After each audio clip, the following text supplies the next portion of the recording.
Game week to preview. Cleansheet odds. Manchester City face a free-scoring Newcastle at the Etihad this week. They will fancy their chances of keeping a clean sheet, having conceded the least goals last season, 33. They have also kept 3 clean sheets in their last 4 league matches versus Newcastle. Liverpool open up their Anfield campaign against Bournemouth, who conceded 9 times last season, before Scott Parker's dismissal. Salah, incredibly blank during this fixture last season. Arsenal travel to Selhurst Park to face Crystal Palace, in the hope of keeping their first clean sheet of the season, having conceded late against Forest. Incredibly, Arsenal kept 10 clean sheets away from home last season for more than any other side. Nottingham kept 75% of their clean sheets last season at home. They host Sheffield. One of only 4 teams who failed to score in game week 1. Is it time to play Turner in goal? At £4 million, he seems a snip. Tottenham and Man United face each other in what is anticipated to be a high-scoring game this weekend. It may be time to juggle out those assets this week. In general, it's likely to be better to save a transfer this week. There's a lot of knee-jerk reactions and chasing last week's points going on. Nevertheless, here we go with the most popular transfers this week. Top transfers out. De Bruyne, Man City, injured, looks to be 4 months, confirmed by Pep.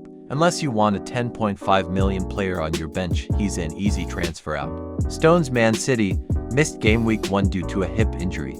Uncertain whether he plays game week 2. Wouldn't necessarily be rushing to get rid, but understand people going there. Mings, Villa, picked up a nasty injury in week 1 and looks set to be out for some time. An easy transfer out. Gabriel, Arsenal. Surprisingly didn't start game week 1 after over 70 consecutive league starts for Arsenal. Feels a bit of a knee-jerk reaction. Could easily start game week 2, particularly with the Timber injury. Would monitor for now personally. Top transfers in. Isaac, Newcastle, as the second highest points scorer in game week 1 at 13 points. Perhaps no surprise he's the most transferred in and has already seen a price rise. That said, he remains not a guaranteed starter, and is likely to share minutes with Wilson, and faces a tough upcoming run of games including Man City this week. Avoid for now, but worth monitoring. Chilwell, Chelsea. Many people avoided going there in the first week given the Liverpool fixture, and planned to bring him in for Chelsea's plum run from game week 3. An assist in week 1 has helped his popularity too. A good option if you have an obvious defender. To transfer out.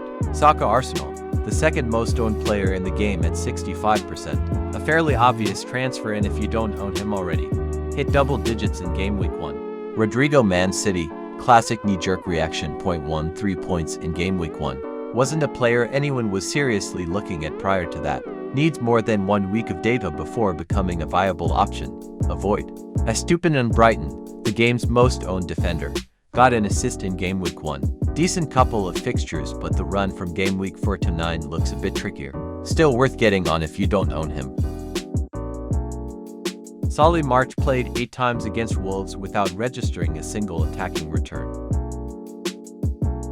Salah has scored 8 goals in 8 matches against Bournemouth, but failed to be involved in the last 2 meetings despite Liverpool scoring 10 goals.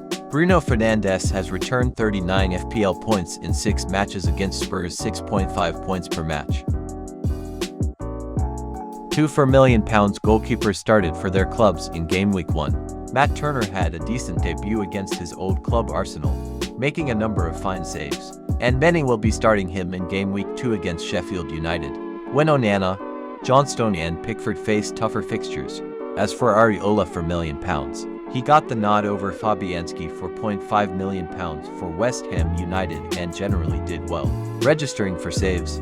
On Friday, Amin Al-Dakhil played most of the match on the left of the back 3 for Burnley, but Jordan Bayer for £1 million was arguably the better performer up until his withdrawal on 73 minutes, as he looked to be suffering with cramp.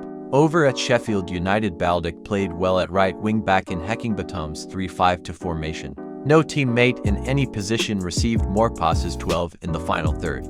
Meanwhile, 3 £4 million defenders started for Luton Town at the Amex. Anderson, Amari, Bell and Kabore. Only 3 £4.5 million midfielders started over the weekend. Lukic joined Reed in the Fulham engine room at Goodison Park. The return of Palhinha, £5 million from injury, will likely see him drop out of the starting sheet. A more secure starter is Marvelous Nakamba, who sits at the base of Luton Town's midfield. Just don't expect attacking returns. Chukwuemeka had some good moments down Chelsea's left-hand side against Liverpool. Linking well with Chilwell, the youngster failed to register a shot or create a chance but was active in the penalty box, racking up 5 touches. Sheffield United's William Osula was the only £4.5 million forward to start in Game Week 1. However, longer term, regular starts aren't guaranteed, with McBurney £5.5 million and Jebison £5 million currently out injured and further arrivals expected. All data in this video are from Fantasy Football Scout members area. Join now from the link in description and save 30%. Top differentials. Aside of goalkeeper Jason Steele for £0.5 million, the differentials picked for the opening game week performed very well. Diaby, Aston Villa £6.5 million. Among Aston Villa players, he had the most shots on target against Newcastle and only Digny has created more chances than he did, with 3.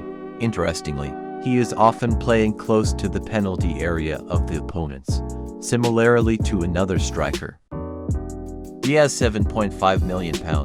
Against Chelsea, Diaz recorded the most shots attempted by any Liverpool player, with Ferrand had the only one on target as well as delivering a key pass. He faces Bournemouth at home, against whom Liverpool scored 10 goals last season. Awoni, Nottingham Forest £6.5 million. Awoni has scored 7 goals in his last 5 league matches for Forest. He has a chance of 32% to score against Sheffield United according to Draft Hound. Captain picks. Salah could have quite easily had a goal and an assist against Chelsea if not for a tight offside call. Salah was frustrated to be taken off and could unleash against Bournemouth. Haaland. Last time Manchester City travelled to Newcastle, it was a 6-goal thriller finishing 3-3. Haaland grabbed himself a goal, with City registering a significant 17 shots on target, with 2 goals for Haaland and all 3 bonus points last game week. Trent Alexander-Arnold.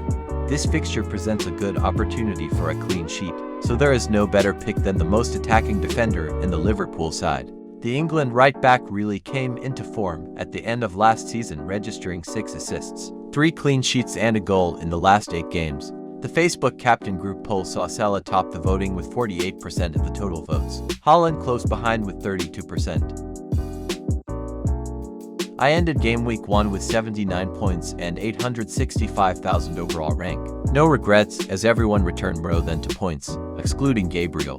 7 of the 8 attackers from my watch list scored or assisted last weekend, but I'm not using my free transfer this week. My current captain is Haaland, as I have no Liverpool attackers. Thank you for watching.